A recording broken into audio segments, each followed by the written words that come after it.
अथ नवग्रहस्तोत्र श्रीगणेशाय नमः। जपाकुसुमसङ्काशं काश्यपेयं महदद्युतिं तमोरि सर्वपापघ्नं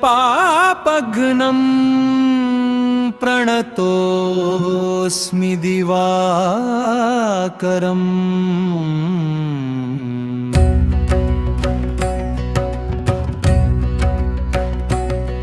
दधिशङ्खतुषाराभं क्षीरोदार्णवसम्भवं नमामि शशिनं सोमं शम्भोर्मुकुटभूषणम्।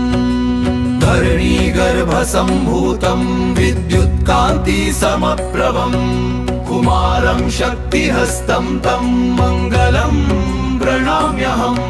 प्रियङ्गुकलिकाश्यामं रूपेणा प्रतिमं बुधं सौम्यं सौम्यगुणोपेतं तं बुधं प्रणमाम्यहम्। देवानां च ऋषीणां च गुरुं काञ्चनसन्निभं बुद्धिभूतं त्रिलोकेशं तन्नमामि बृहस्पतिम्। हिमकुन्दमृणालाभं दैत्यानां परमं गुरुं सर्वशास्त्रप्रवक्तारं भार्गवं प्रणमाम्यहम्। नीलाञ्जनसमाभासं रविपुत्रं यमाग्रजं छायामार्तण्डसम्भूतं तन्नमामि शनैश्चरम्।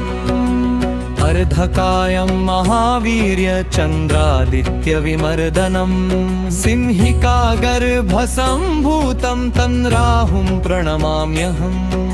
पलाशपुष्पसङ्काशं तारकाग्रहमस्तकं रौद्रं रौद्रात्मकं घोरं तं केतुं प्रणमाम्यहम्।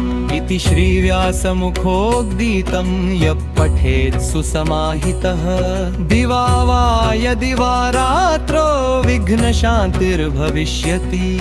नरनारी नृपाणां च भवेत् स्वपत्ननाशनम् ऐश्वर्यमतुलं तेषामारोग्यं पुष्टिवर्धनम्।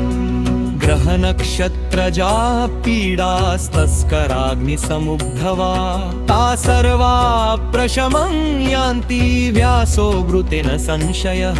इति श्रीव्यासविरचितम् आदित्यादि नवग्रहस्तोत्रम् सम्पूर्ण